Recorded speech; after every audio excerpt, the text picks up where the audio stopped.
Welcome back to Play Tessie. It is episode 47, and if you're listening on drop day, it's March 4th. That's right, we're in the month of opening day. Episode 47, the Manuel Valdez episode. And fun fact for you guys, if you didn't know, do you know Jason Varitek briefly wore 47? No, I didn't know that, and I love to pride myself on those like prospect numbers. So kind of a shameful moment for me. Yeah, I guess I don't know. This is just when I look up to see who wears the numbers. Like Jason Varitek was listed there a few times. Looks like he was like up and down for a couple years. Didn't have the number yet. Switched it down to 33 after like year 3 or something. Because like he had it for a couple of years, and then there was a year where he didn't. And then he had it again, and then I guess he went to 33. But this is the official podcast of 52-point Celtics victories over the Warriors. Happy birthday, Jason Tatum. Also known as the official Red Sox podcast of WEI. Before we get started, just remember, hit that subscribe button wherever you're listening. If it's on the Odyssey app, Apple, Spotify, hit that subscribe button, rate us 5 stars, and leave a comment. And if you're on YouTube, you'll see wearing a Beagle hat today. Proud Beagle Daddy right here. But yeah, rate us or hit that thumbs up on YouTube and subscribe to EEI. We got a playlist going on there. These videos get uploaded to YouTube, and they're awesome up there. And you can look at all of our awesome hats today. Hit us up on socials at PlayTessie on both Twitter and Instagram. So today we got Sammy and Pat here, Coops in the back. Been a few days, some interesting things have happened since we last recorded, but weekend's gone by. How you fellas doing?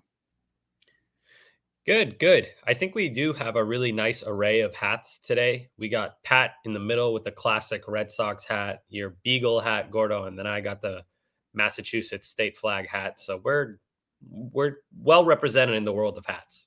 No Duncan for you today.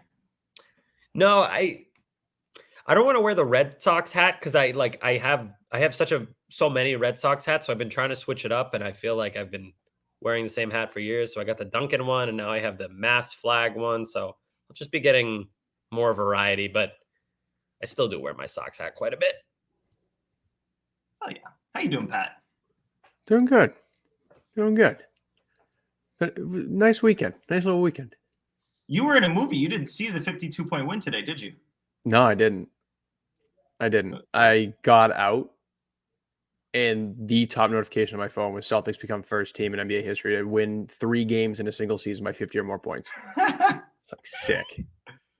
It was crazy. They were just the entire first quarter, they just didn't guard Jaylen Brown from 3. And so he would just shoot threes and make the threes. And they were up by 20-something points by the end of the first. I actually thought that was like a mistake because I wasn't watching the game. I was out today. I went to Widowmaker Brewery. Shout out Widowmaker. Great spot if you're in the Boston area. Try it out.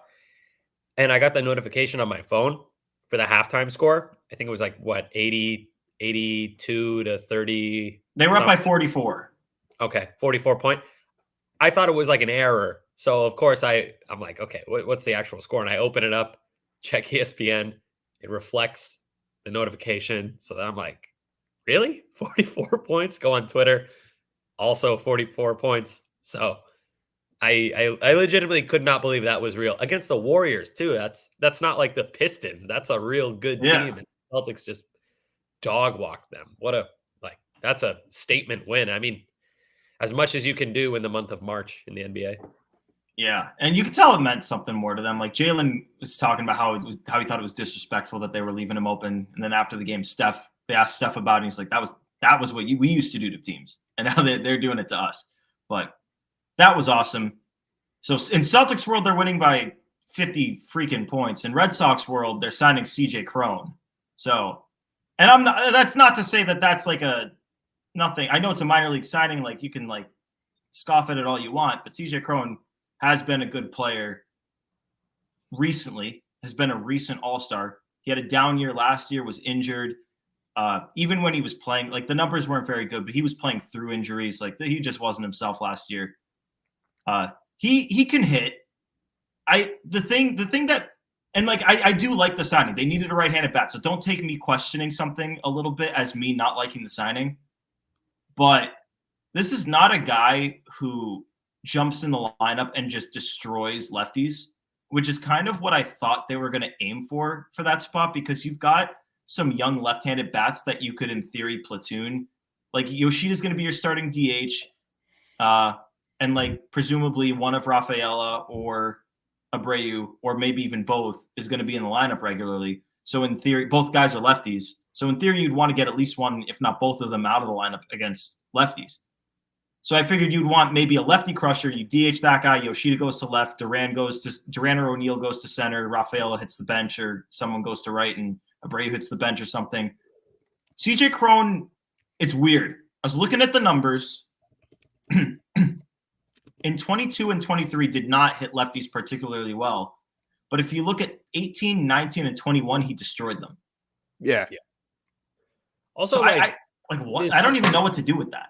Even though he's not a platoon kind of splits kind of guy, there's still like left-handed pitchers would prefer to pitch to a left-handed hitter. So even if the splits aren't crazy, still having a right-handed bat with power is a thing. Like that matters still. I do think it's strange that he's not more of a splits guy. I thought he was, kind of like without doing any research, which is a terrible way to live. But yeah, man, I like it. It's kind of like I look at CJ Cron as what I thought Bobby Dahlbeck would be back in 2020 and 2021. Less positional versatility, but still, it's kind of a fair comparison, I think. So I like it. There's a chance he doesn't even make the team. He's got one of those, I believe it's an upward mobility kind of contract. Yeah, it's like everyone, if you're like a certain amount of veteran years, it automatically gets built into your deal if you sign a minor league deal. So he can opt out 5 days before the season if he's not added to the roster by then.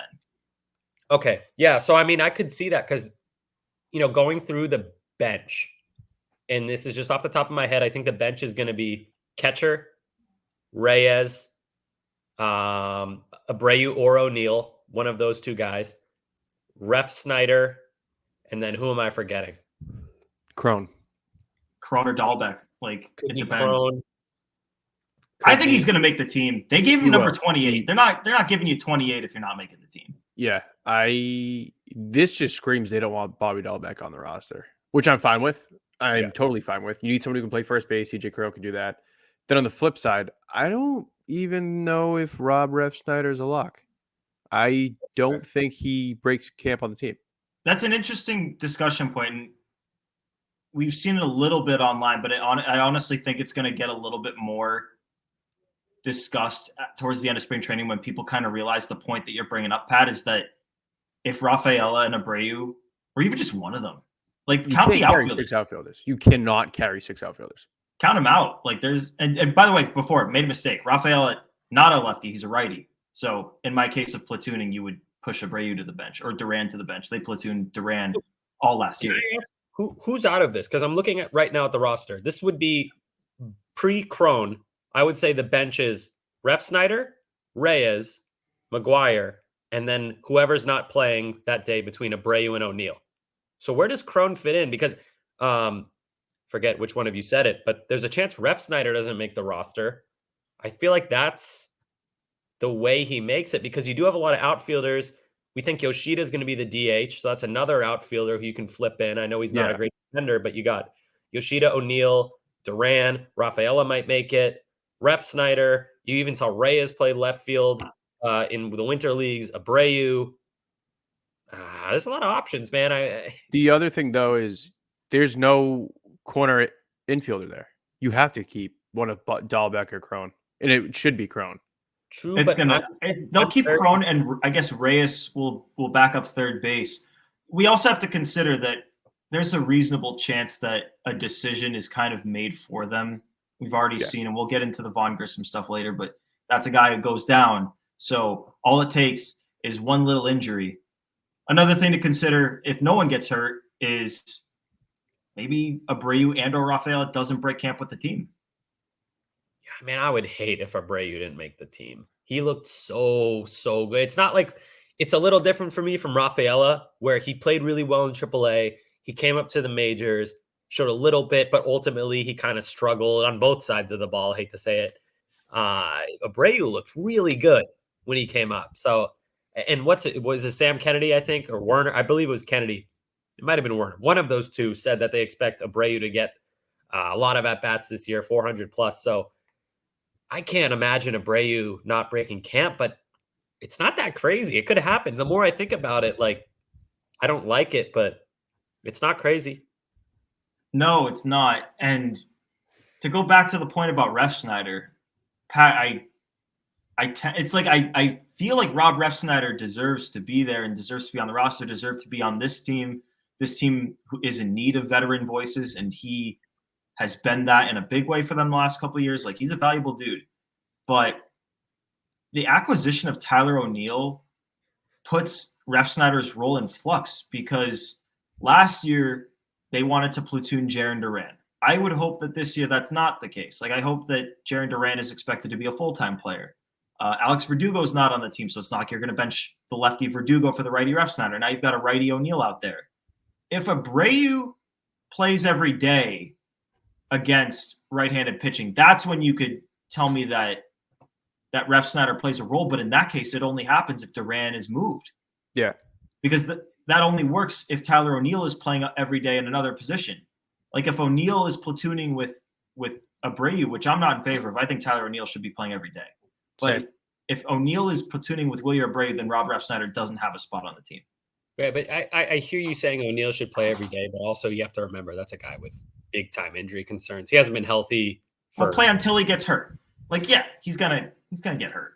That's tough, man. How do you even manage that? You got a guy who's supremely talented like Tyler O'Neill. We've seen what he can do. He does a little bit of everything. And then even last year, towards the end, he kind of switched up his approach, and it looked really good. Like, what do? Do you play him until he get? Oh, let me back up. I don't want to say until he gets hurt. Do you play him thinking like, all right, this is our guy. If the wheels fall off, then the wheels fall off and we pivot? Or do you kind of like platoon-ish, maybe give him the priority over Abreu or someone younger? Like, that is a tough one to manage that I feel like it's kind of been glossed over in general by media and fans. Like, what is Cora going to do with O'Neill? I think it's, I don't want to say scummy to say, but at the same time, I feel like it's realistic. Tyler O'Neill won't be here next year. Like, they have so many young outfielders and everything that it wouldn't even make sense to extend him, even at like a bench role. They have so many outfielders. You say he will or he won't be here next year? I doubt he'll be here in 2025. Okay. I thought you said he would be. Yeah, no. I doubt it. So at that point, I mean, why wouldn't you ride him till the wheels fall off? Man, I hate that. That's fair. I mean, you're right. You're right, Pat. You're absolutely right. But God, I freaking, we've been recording for 5 minutes. Okay, cool. Fucking hate that, man. Like, yeah. It's just that's such an awful way to consume baseball. I hate that you're right about that, but you are. It's like, and same with Giolito.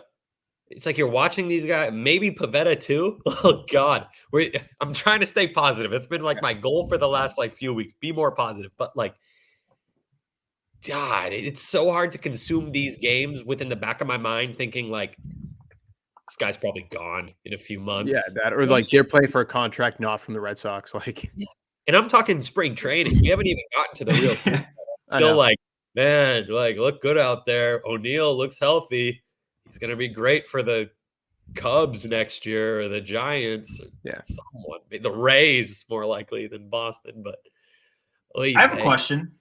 Okay, I'm gonna propose an outfield alignment, and this could, like, we don't need to let it go down this rabbit hole, but like I feel like the Cedon Rafaela question about will he start the season in the majors and should he start the season in the majors and why should he or why shouldn't he is going to be a constant discussion point, because it kind of connects to every single other roster discussion you have for the offense.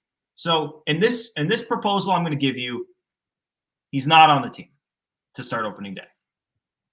CJ Cron is your starting DH. Yoshida is your starting left fielder. Duran is your starting center fielder. And Abreu and O'Neill kind of flip-flop and right. And you can flip in Refsnyder on some lefty days for Duran. So you've kind of got partially two platoon situations going.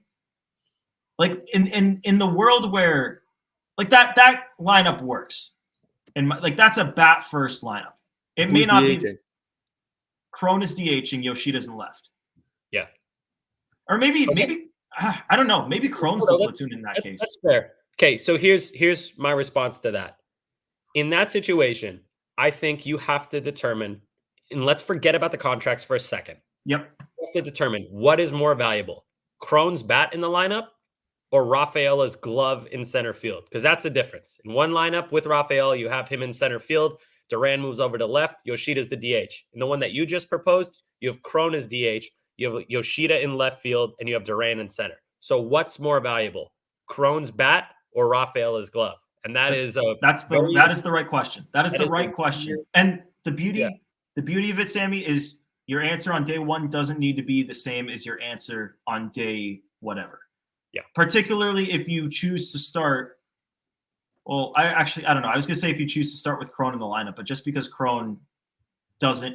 you call Rafaela up and bench CJ Cron doesn't mean you have to DFA CJ Cron. But you can that decision can change. Like if CJ Cron starts the season as your DH and he's hitting $150 after 15 days, then yeah, by all means, like go get the glove. If your thinking is we're gonna get $150 from Rafaela anyway, like let's get the defense, then do that. Like you can switch this shit, but it is interesting. I feel like CJ Cron is the type of guy where it's like show us something in spring because he actually has to prove that he's healthy. But what's he gonna bring? Like, it's tough because he's a good player, good ball player, but his ceiling isn't that high. He's fun. 30 homer ceiling. Yeah. I mean, that is literally his ceiling. That's the best he's done. I don't think he's gonna eclipse. That's good. That. Bright side. At least we don't have to hear about the friggin' Coors Field, man. He's a product of Coors Field. His 30 home run season was as a member of the Rays. So toss that out. I just don't know how much is he bringing more than Rafaela? And what if Rafaela is an average hitter? If Rafaela is an average hitter, then he's great. It's close. I don't think it's even remotely close between those two. All right. I have a question for you guys because I was thinking about this the other day. So, I mean, hindsight's 2020. But coming into the offseason, so let's say, we're kicking a dead horse at this point. Let's say the Red Sox do sign Jordan Montgomery. All right. Like, we'll say that happened. That's the thing. What if I told you back in November that the Red Sox offseason was signing Giolito and Montgomery, signing Liam Hendricks, CJ Cron, Michael Fulmer, and then trading for Tyler O'Neill and Vaughn Grissom? Like, don't you think back in November, you would have been like, it's not right off season. And at this point, we're like, we didn't do fucking anything. Kill me. Like, that's no, not quite. Because, I mean, I thought they were going to get an ace, like an ace. I did too. I would say, like, my guy I wanted was Aaron Nola because I think he has ace potential and he eats a ton of innings, kind of like Giolito in the way of innings eater. Didn't get him. Yamamoto, they claim they offered $300 million. Okay. All right. I would have said good but disappointing, which is kind of, if they sign Montgomery and this is the offseason, I'll say like good, little disappointing with what we expected, but good, like a B- kind of thing. But I bet a lot of people would agree with you, Pat. A lot of people would be like, yeah, it's a good offseason. I just kind of expected more after waiting for 3 years and kind of accepting like, okay, bridge year. Yeah. Now we cook. So yeah, I guess like what's between a contending year and a bridge year? Like it's not quite a bridge year, like a London bridge year. A reloading year. No, it's further, I would say like a stepping stone. You're off the bridge and now you're on the stairs. So a stepping stone is better than a bridge? You're okay. After you get off the bridge, off ramp. It's an off ramp. You're on the ramp. Or on ramp. Sorry, you're about to get on the highway. You're off the bridge. You're about to get on the highway. Right. Yes. Damn it! Pat, it shouldn't take 3 years to get to the friggin' highway. Pat, you bring up an interesting point. Because in theory, they would have, if they do that, addressed most of what they needed to address. The one question would be, like, what is the quality?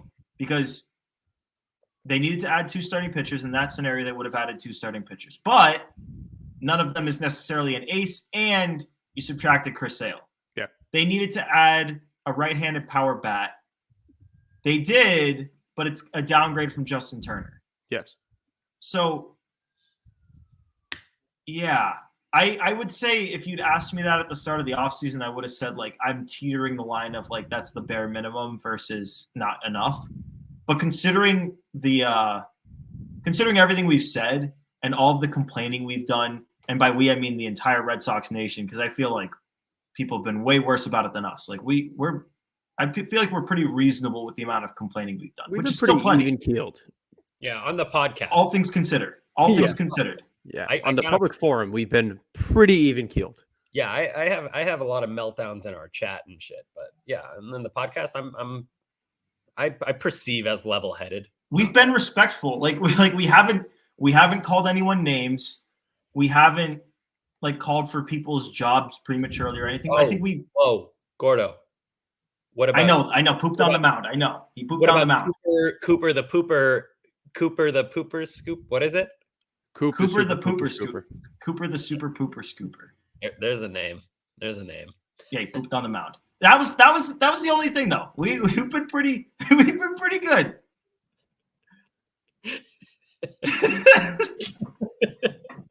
Yeah, we're good. We're good guys. Yeah. Take us home to mom. You guys want to talk a little bit of we haven't done it yet, but we could talk a little bit of games. I feel like there's some conversation to be had about the games. I got one. You want to go first? Yeah, I mean, I don't really look. I don't think spring training stats matter whatsoever. I think it's mostly about staying healthy. You can go down the list of guys we've seen pop off in spring training and then turn into nothing. I could probably pull up a list in 30 seconds if you wanted, but that's bad radio. We won't do that. The one thing I did notice, Cutter Crawford, velocity. Where the hell did that come from? Was that 97 today? What the hell? What is that? For reference, his average fastball velocity last year was 93.6, and he was hitting 97 today. And so even if that goes down by 2 miles an hour and his average, let's say 3, his average fastball velocity is up to 94. That plays, man. It's early March too, dude. It's early March. So like in May or June when like he's at his peak, in theory, like it's not going to be lower than this until maybe he winds down at the end of the year, kind of like he did last year. The other thing was he had one of the highest rated fastballs, like analytically, at 94, because the way it runs and how well he hides the ball. Can you imagine that fastball if that's sitting 95, 96 with that kind of run and the way he hides it? That's going to be a dominant pitch. Well, they were already comparing it to like Garrett Cole. Yeah, I know. Like, and there was a 4 mile an hour difference. Yeah. Well, this is the interesting thing because we talk so much about Jordan Montgomery, but Cutter Crawford is not the only one who popped. Tanner Houck, Alex Cora's referenced him having the biggest velocity jump in camp, and he was also hitting 97. For reference, his fastball last year averaged 93.9. And on Saturday, Houck went 3 innings, 1 hit, 1 walk, and struck out 5 across those 3 innings. Like he was dominant. And Cora was raving about it after the game.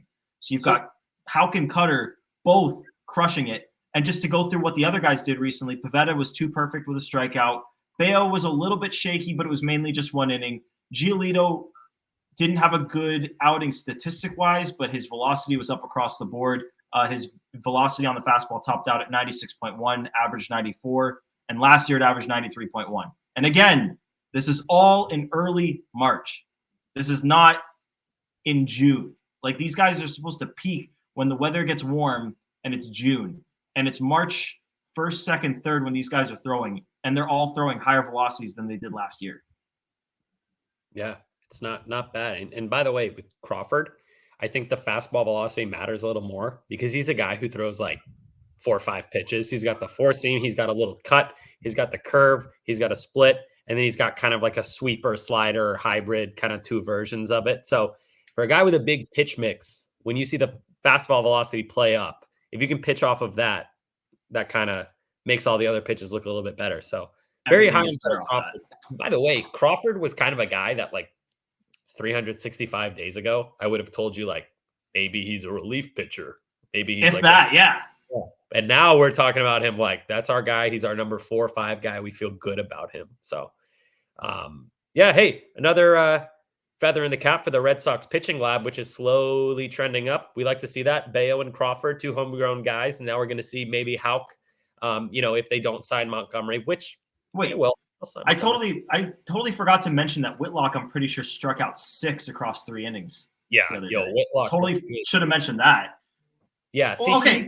it's like the difference between Whitlock reliever and Whitlock starter, I feel, is so noticeable just in the velocity and the pitch mix. Like, I'd like the pitching backwards, which again, if you missed the episode where we discussed that, is pitching off of the changeup, which is when the changeup's your main pitch.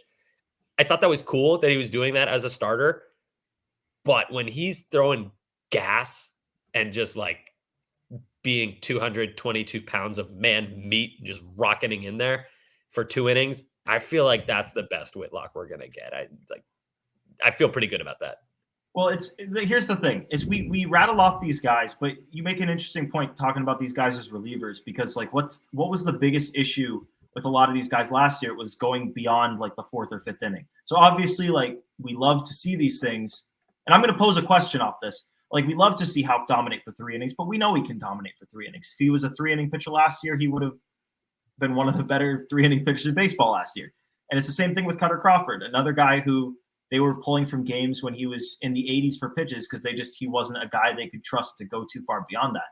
But the stats, I mean, obviously, yes, spring training stats are spring training stats, but the way these guys have looked, it doesn't lie. Like, they all look to be in pretty good shape. So the question I'm going to pose to you guys off of this, and we could start with you, Pat. Do you feel better about the staff right now than you did 2 weeks ago? 2-part question. You feel better about the staff than you did 2 weeks ago? And if Montgomery signs elsewhere, would you feel less hurt than you would have had he signed elsewhere 2 weeks ago? Ooh. I would say I'm pretty unchanged. I think I kind of anticipated everyone getting a little bit of a Bailey bump, which is kind of what we've seen so far. I know last outing Giolito was told to like go heavy on the sweeper. So like I'm completely neglecting that last start. That's out the window. I don't care about it. So like everybody I think is kind of living up to what I was personally kind of expecting. I'll be curious if Whitlock and Houck continue to do this, then I might be able to be persuaded into, okay, those guys are your 4 and 5 starter, or 3, 4, 4, 5, whatever combination it is. If they keep doing that and they show that they can go a consistent 5 innings, yes, I will feel better. And yes, it won't hurt as much if Monty signs elsewhere. Sammy? No, I feel exactly the same. This is kind of what I expected. I expected a kind of like a tick up from the guys from last year, but even so, I have to see it in the regular season. It's kind of like NHL. You're watching like the Bruins and you're thinking like, wow, they're good. They're good. Look at this team. They look good. I know they've been in a slump lately, but just, in a vacuum, hey, this team's good. Then the playoffs start and you're like, wow, I forgot. This is an entirely different sport. Playoff hockey is completely different from regular season hockey. That's kind of how I feel about spring training. Like, yeah, okay, they look good. Velocity ticked up. Pavetta's more than ramped up. Weird situation. Giolito's throwing harder. Cutter's throwing 110 miles an hour. Houck looks good, et cetera, et cetera. I still got to see it. I still got to see the real deal because these guys aren't doing their normal pitch mix. The hitters aren't locked in yet. It's I don't want to say fool's gold, but like I just caution people, don't take too much from spring training. It's a warm-up. They're getting ready for the real thing. I think that's the right mindset in terms of the spring training stats. But my answer to my own question in terms of the do I feel better about it than I did 2 weeks ago is yes, just because of the velocities. It's not because they're Cutter struck out 4 today, Houck struck out 5, Whitlock strikes out 6, whatever. Like, it's not because of that. Because you're right, they're facing, in a lot of cases, non-major league hitters for a lot of these at-bats, and they're facing hitters that are not ramped up.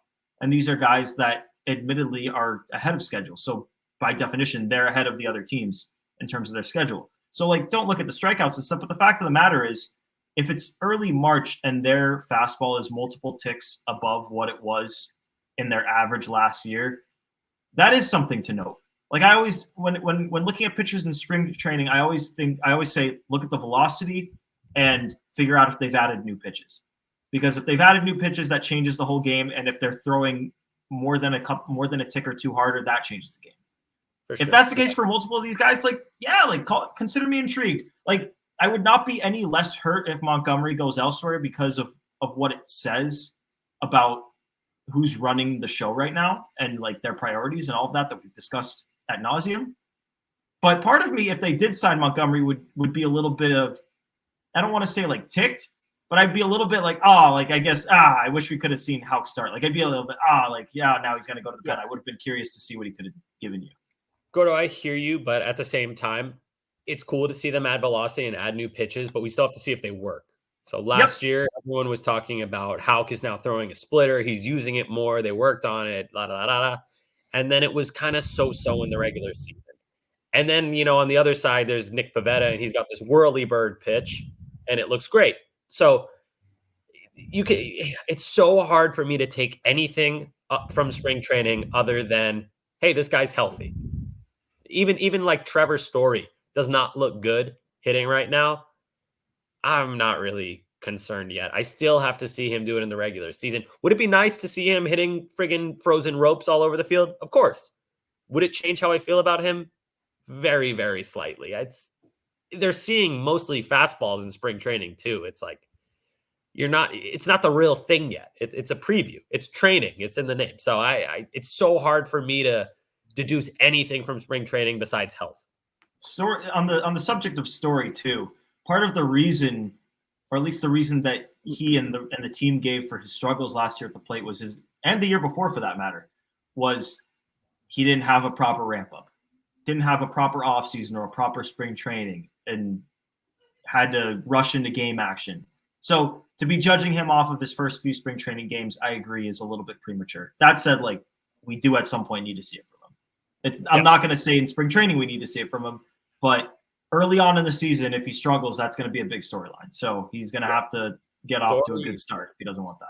Story like if he, you just said it. If he gets off to a slow start, oh my God, that is going to be unbearable to listen. Just the rhetoric, whether it's right or wrong, just the outrage is going to be if Story. I really want Story to get off to a hot start just to spare us from hearing that. And he's hitting third. It wouldn't be as big of a deal if he weren't hitting third, to me at least.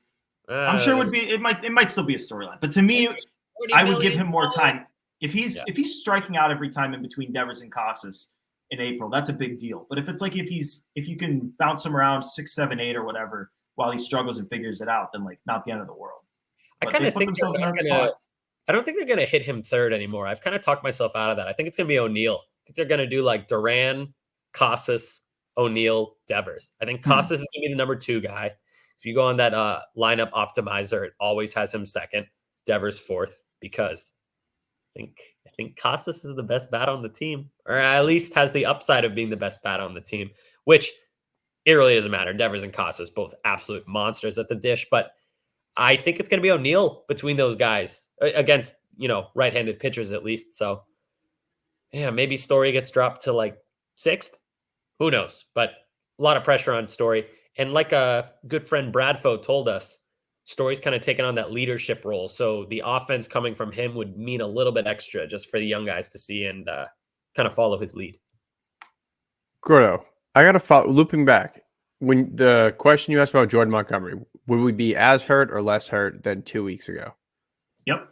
I want Sammy. I'm going to go to you next, but I want Gordo first. So you said it wouldn't hurt as much right now. You feel better, right? No, it would hurt the same, but part of me would be like I kind of wish I could have seen Houck as a starter. So just going off of what the Boris guys have signed so far, how much more would it hurt if Jordan Montgomery signed like 3 for 75 with an opt-out every year?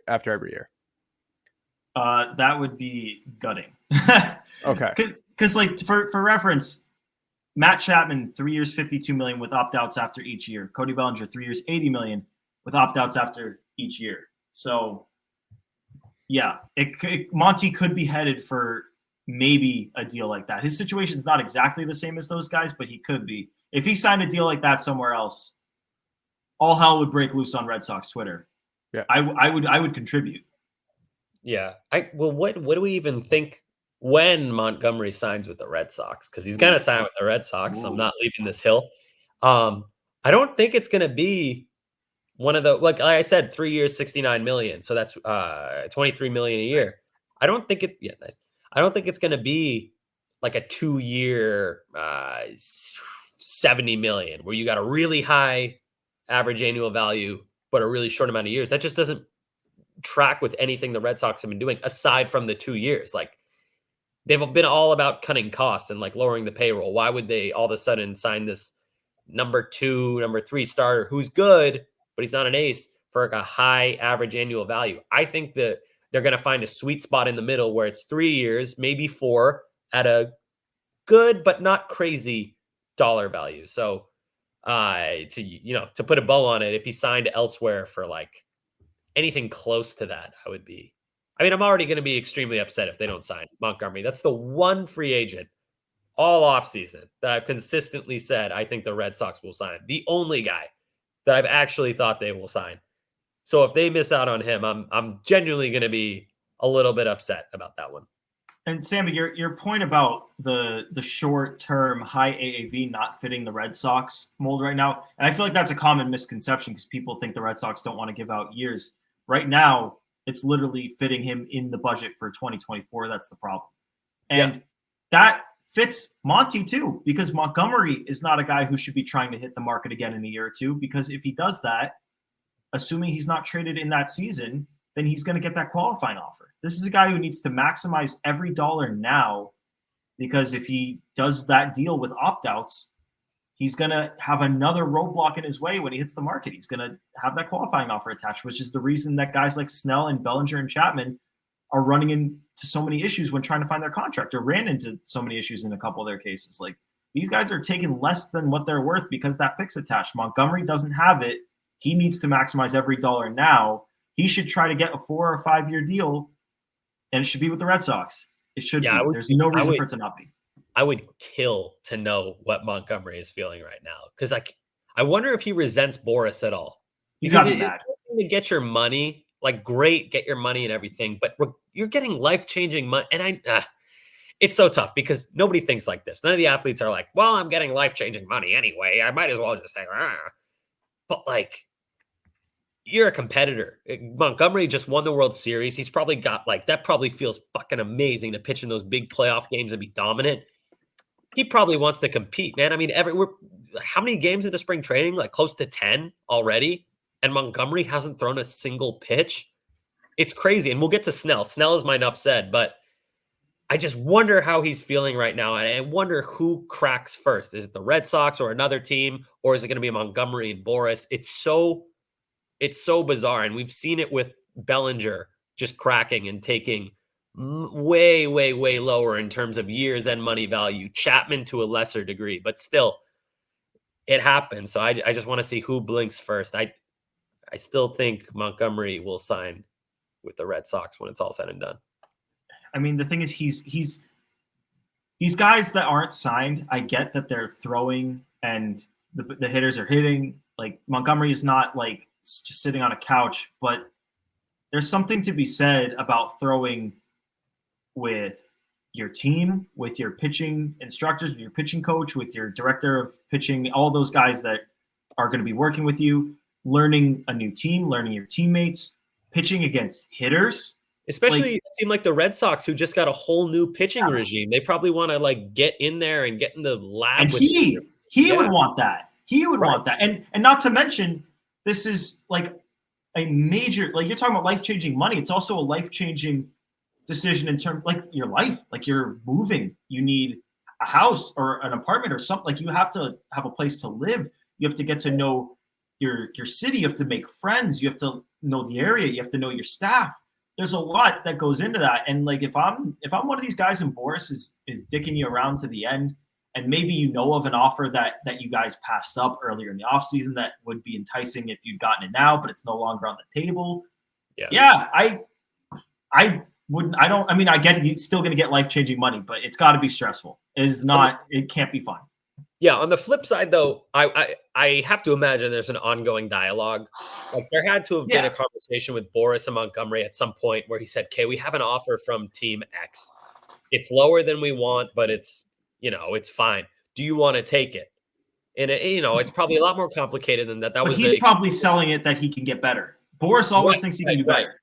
Right. But like, then it comes back to like, what are Montgomery's priorities? Do you want to get going? Do you want to sign with this team? Do you care about where you're living? Do you care about the money? Do you care about the years? There's so much that goes into it. And I feel like we sometimes, and I'm totally complicit in this, we oversimplify how big of a decision it is for these guys. So to bring it back to my original point, I would kill to be a fly on the wall in those conversations because they have to be fascinating, deciding between like Boston, Texas, Chicago, Philly, all the teams, San Francisco, the teams that are in on Montgomery. There's got to be so much going through his mind and his family's mind. It's like, it's a massive, massive decision. And to us, it's kind of like, who are we going to watch every fifth day? But to them, it's like, where am I moving my entire life for the next handful of years? Like it's a big thing. I'll be very curious to know, and we'll probably never know, but I would imagine that the Rangers offered him a contract either right before free agency started or right after it started. Yeah. I'd be very curious to see how that offer stacks up to what he ends up getting. Because if Texas offered him like 4 for $100, I don't think he tops that at this point. He might match, but if he matches, I would be willing to bet he would prefer to stay in Texas than go to whatever team matched it 3 months later. Are they even a fit though? Like they have so many, and they signed Tyler Mahle. So who I'm does saying that's back what he then, wants like to back be, then. they got? Yeah. But like at this point now, they've got Mahle, Gray, Evaldi, DeGrom, Dunning, like Scherzer. But how many of those guys are hurt though? Half the guys you just listed are hurt. Yeah, but still, I mean, that's like they're going to be. I agree though. I agree with you.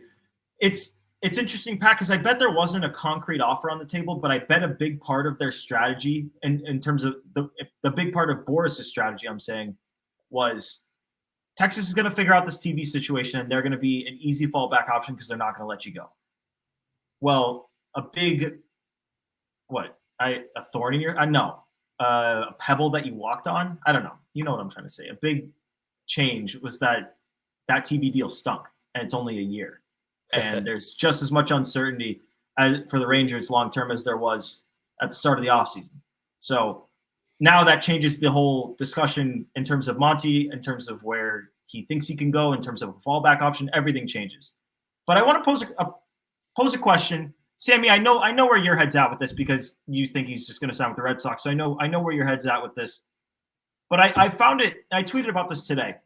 I find it interesting to read and listen to local Boston media talk about Montgomery versus the national media. Because if you only follow the national media, and Bob Nightingale tweeted it today, again, saying that most MLB executives believe that Jordan Montgomery is going to sign with the Red Sox, and they've kept in constant communication, and like he's expected to go there. It's just he's going to go to Boston. And other national reporters have said similar things, and really there hasn't been much of a favorite pegged outside of the Red Sox. I know John Heyman threw out the Rangers again at one point, but outside of that, it's been mostly Red Sox from the national people. But when you read and listen to the local guys, Chris Cotillo, Sean McAdam, Alex Spear, none of them, they all think it's unlikely that Montgomery comes to the Red Sox. So, Pat, I'm curious, when you hear completely different things, you're hearing things on the exact opposite end of the spectrum in terms of Montgomery. And I know a lot of it's posturing. Depends on which side you think is posturing. Maybe it's both. But how do you take those reports? You're reading Twitter, you're reading these articles, you're listening to these podcasts, and you see these things. How do you know what to listen to?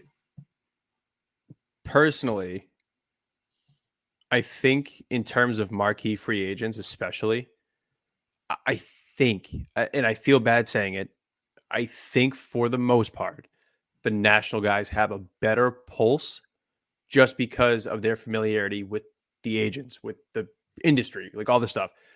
But in terms of, like the trade deadline and like team thinking and team strategy, like all that kind of stuff, like targets at the deadline, all of that, I would say local media by a mile. But in terms of like legit industry speculation and knowing the agents, it has to be the national media guys. It's so hard because like the national guys are always right about one thing, but the local guys are always like, shout out Chris Cotillo.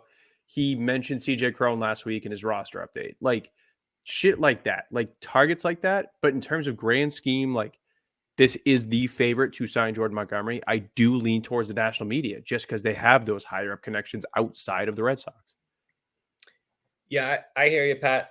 And please, both of you, correct me if I'm wrong. But like, as much as I love and respect the local media guys that we've had on the show and that we interact with, we didn't hear much smoke about the Chris Sale trade. We didn't hear much smoke about Tyler O'Neill. Giolito, we heard smoke right before, and that's about it.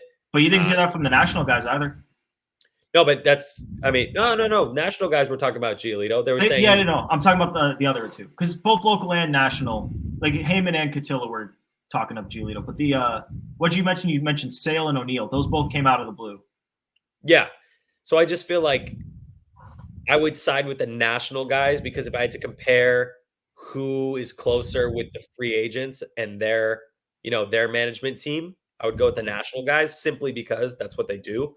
Whereas the local guys are more focused on the local beat. And that's a very, very small distinction. I think I would lean the national guys very slightly. And I agree with Pat when it comes to like spring training, complete opposite. The trade deadline, stuff like that, knowing what the intent of the team is, and you go with the local guys. But if you want to know how a Boris client who just played for Texas and is deciding between 4 different teams on both coasts and in the center of the country, I would go with the national guys. I feel like they got more time over the year to like focus on guys like that, the broader picture. Whereas our guys, like, they're focused on the Red Sox and the Red Sox specifically. So slight lean towards the national guys when it comes to free agency stuff. It's really hard, particularly in this case with Montgomery, because in most off seasons, in most cases, what I like to do is literally consume every single bit of information that's out there and form an opinion for myself based on what I'm reading. Like if I read more things saying this than that, I'll probably believe this rather than that. We're so different with that. Like you do that, and then I read it. I'm like, nothing. Doesn't mean anything. Yeah, I read into everything. Whatever the latest report is like kind of automatically what I believe for like that next hour. But the issue with Monty, what?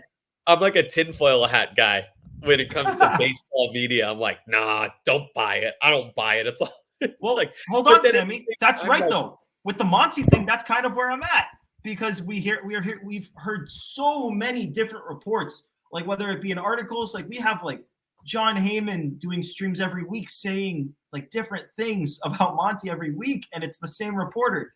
Like we see so many different reports saying different things on Monty that at this point, I have no idea what to believe. And with his specific situation, to answer my own question about local versus national media, I don't believe or disbelieve any of it. I think they're all telling their truths and stuff and everything that they're hearing. Oh yeah. I mean, none of us. Right. Yeah. No one thinks so. Yeah. We've never for 1 second thought they were lying or like giving any sort of false report. They're just using what they're hearing. And that's, hold on. I think they're posturing. I think it's all posturing right now with Monty. John Heyman. Posturing from who? John Heyman. Both sides. From both sides. No. Yes, wait. And the Red Sox, though. I think they're both doing it.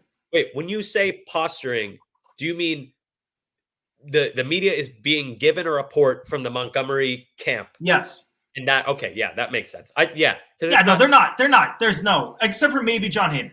Maybe Heyman does it for Scott Boras a little bit. But outside of that, like I think the Red Sox people are telling reporters. Oh God, I think the Red Sox people are telling reporters that they don't think they have a chance because what incentive, like what good does telling them they think they do have a chance?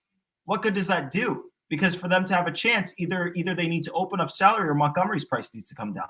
Well, I mean, if you're Montgomery's camp and you tell the Red Sox, the Yankees, the Cubs, the Phillies, the Giants, the Rangers, hey, you guys have a chance, then they're all going to be like, hey, we got a chance. Let's make an offer. Oh, hey, Red Sox, you do have a chance, but the Cubs just beat your offer.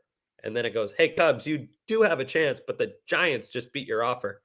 So, it's impossible to know. At the end of the day, we should all be honest with ourselves and admit we got no clue what's going on. We're doing our best to deduce what we think it needs to end based on a variety of, different things, but it needs to end. Yeah, that's the most true thing that's been said all day. We cannot wait for the Montgomery saga. Have we ever been this obsessed over what a like number 2 or 3 starting pitcher where No. he goes, and it's like That's where we're at. yeah. Oy vey. You guys think John Heyman's a big Jeff Dunham fan? Puppet. Yeah, Pat knows. Shout out Jeff to the Dunham. people watching on YouTube. Is he Sesame Street or something? Who's Jeff Dunham? He won Jesus, America's Got Gordo. Talent. He is a ventriloquist. Gordo, Ah. you never get my pop culture references. He's a yeah. Dude, I'm so shit at pop culture. All I do is read freaking baseball articles, man.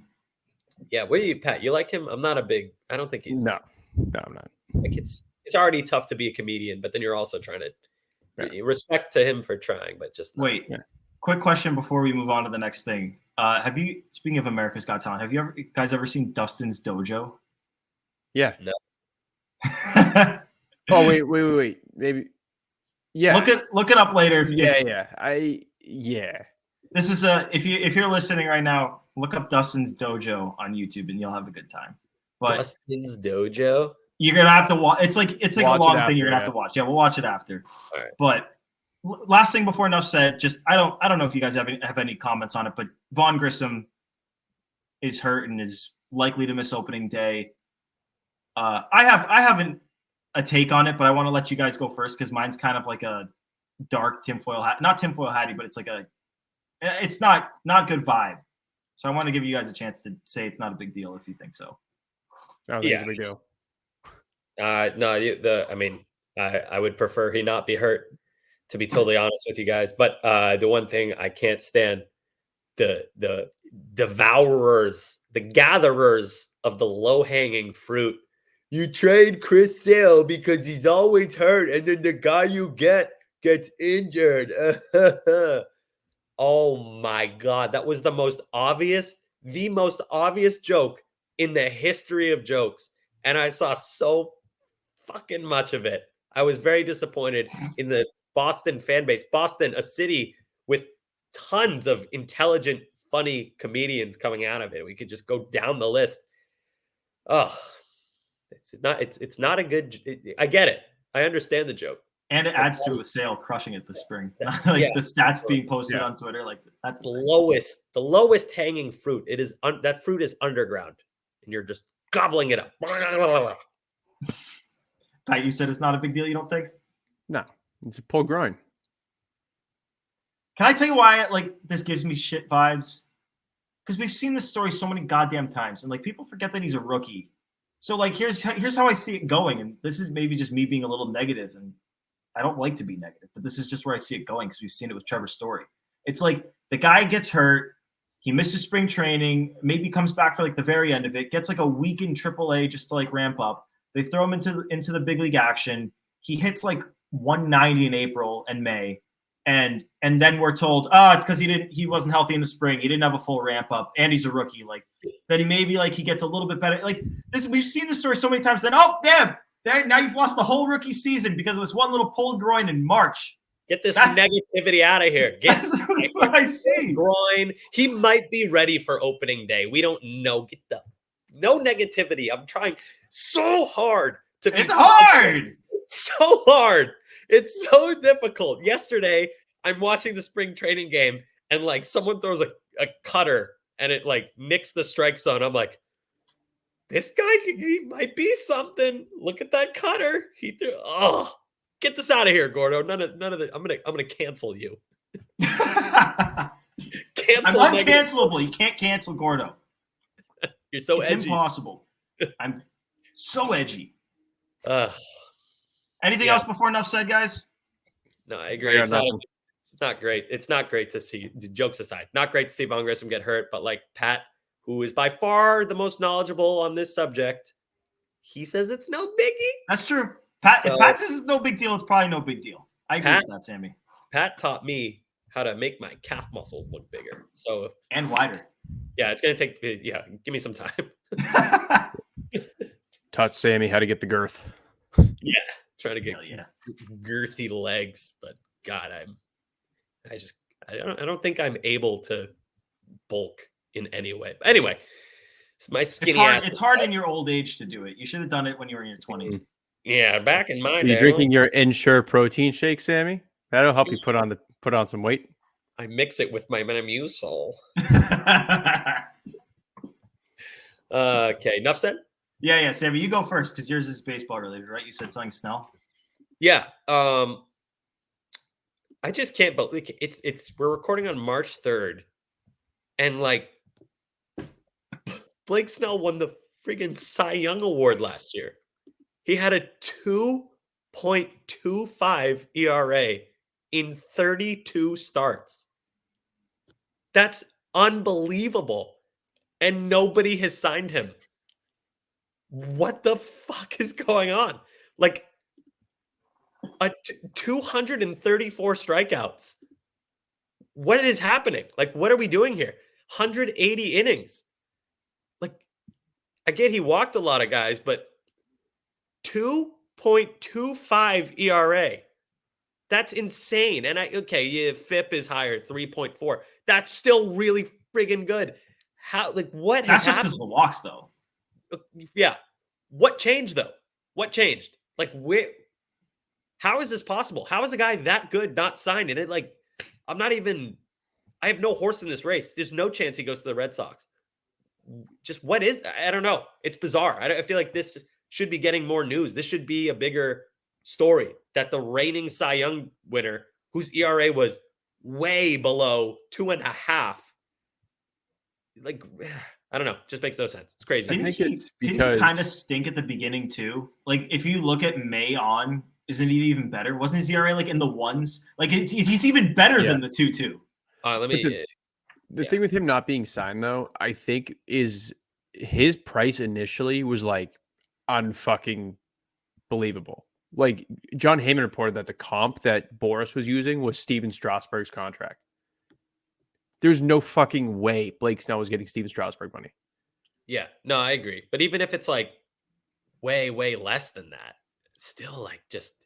If you win the Cy Young, you should get 175 guaranteed. Like that should be the starting point if you win a Cy Young. And he's won 2. He's not even I think he ends up signing like a 6 for 180. Gordo, or he goes like the 3 for like 90 with like an opt out after each. Gordo, April and one game in March, 5.48 ERA for Snell. After that, dude, his June ERA, June and July, both months, he had an ERA below 1. He had a 0.87 ERA in June and a 0.56 in July. This guy, how many teams would instantly like get plus 100 added to, or sorry, minus 100 to their World Series odds by adding this guy? He's unfriggin' believable. And he's not signed. How is this not a huge story? This is so bad for the sport. Now you got this guy, he's going to start late. And I hate it, man. It's so much worse than people want to say that's happening. Gross. Yeah, I mean, I think maybe it's less of a story just because he gets lumped in with the others. But to be honest with you, coming off of Cy Young, he should be in a different class. You're right. Pat, you want next or you want last? I can go next. Okay, mine's a little bit of a two-parter. Okay. I don't care if you're not a movie person. I'm going to sneeze. I'm sorry. Do it on the mic. Do it on the No, mic. I'm not. I don't care if I don't care if you're a movie person. Get out of the fucking house and go see Dune 2. That is a top 10 movie I've ever seen in my life. No bullshit. And you can ask Coop. I am a very hard critic. That movie was phenomenal. Phenomenal. Do I have to see the first one? Yes. First? Okay. What's it about? It's like, calm down. George Lucas, all of Star Wars is based off of Dune. Dune came out first. Wow. Dune was the novel first, and Star Wars is based on Dune. Dune is the better story. I like Dune more than I like Star Wars. Anyways, that was the first part. The second part of this, I want a federal law that if you are under the age of fucking 18, you need to go to the movie theater with a parent. I had 6, 13, 14-year-olds behind me, giggling, laughing, talking the whole fucking movie. Oh, dude, because you know why? I mean, they they sneak like nips in and stuff, and they're like, "Whoa, we're crazy." I mean, that's what I did back in my day. An old woman, the row behind me was getting up to go to the bathroom in the middle of the movie, and like tripped and like fell into the seat, and like people like look. These 6 fucking assholes. I'm sorry, they're kids. I can't say that, but these 6 kids behind me are like awesome. crying, laughing, and mocking an old woman who fell. Oh, And like the lady next to me turns around. It was like, "Can you shut the fuck up?" And the Hell kids were like, "Sorry." And it lasted for like 5 minutes, and they went back to the shit. Anyways, yeah, oh my god, it's my biggest pet peeve. Nice. Yeah, no, that's I feel like I graduated here. This is just a layup for you guys to call me old, but I like right after I graduated college, I feel like I was like, "God, I can't fucking stand younger than me." Like something switched in my brain where I was just like, I can't deal with this anymore. So if I were in that situation, I would probably be very frustrated, but I probably wouldn't say anything because I hate awkward encounters like that. You know, I don't want to be like, "You kids, shut up," and then I'd have to for like, I "Oh, God, live for him. old guy." You like that? I love that. I don't like confrontation. It's not like a fear thing. It's just awkward as hell. Ugh. Yeah. can I Maybe. give you a fun fact based off of that enough said? I've never seen any Star Wars movie. Same. None. Oh, Oh, I didn't want to say it. I didn't want to get roasted. I've never seen. I think I watched when I was like 6 or 7. I watched the Luke, I Am Your Father one. But that's when it came out, right? When you were 6. Would have been 70 something. You know why? he might have been 16. Can I want to know why I've never gotten into Star Wars? It's because everyone has to tell me like, you got to start at episode 4. No, you got to start at 1. No, you got to start at the second part of the like I don't know. It's too confusing. I'm way late to the party. As much as you guys want to say That's how I feel. Late to the party. Yeah, I'm so late to the party. I already got Lord of the Rings and like stuff like that. I've got plenty of nerdy stuff. RuneScape, Pokemon, like I can't do any more nerd stuff. Dude's the RuneScape king. Yeah, level 105. So No brag. Let's hear it, Gordo. Enough said. Yeah, my enough said. So probably 3 weeks ago, I went to the dentist and I got a good report, but they said you're grinding your teeth and you might want to consider wearing a mouth guard at night.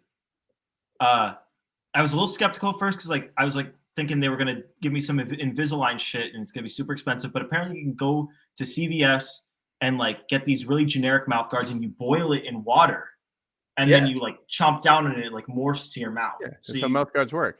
yeah, Right. It's great. I love it. So I've started using it. But here's the problem now is in my dreams, I convince myself that it's morning and time to take it out.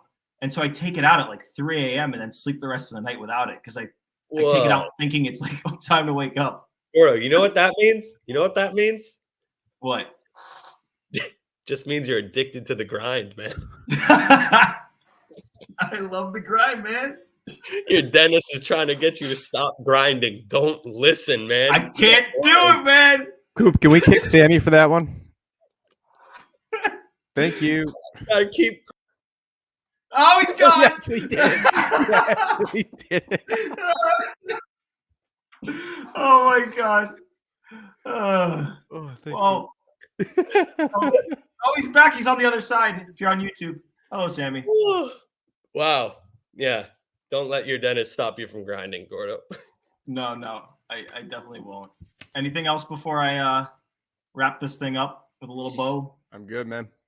Oh, yes. Happy 8th birthday to my fat cat, Larry. Happy freaking birthday. It was his Larry. birthday on Friday. He's 8 and he is morbidly obese. He's 8 and he's great. Gotta fix that. Shout out Larry. Making another podcast appearance, which I appreciate. One of these days I'll get Chester on here. But for now, you just have to settle for my beagle hat. He looks like that. One of these days, I'll get Thumper and Bloss on here. Those are the 2 bunnies. Oh, yeah. Give me some bunnies on Play Tessie. Hell yeah. Bunnies.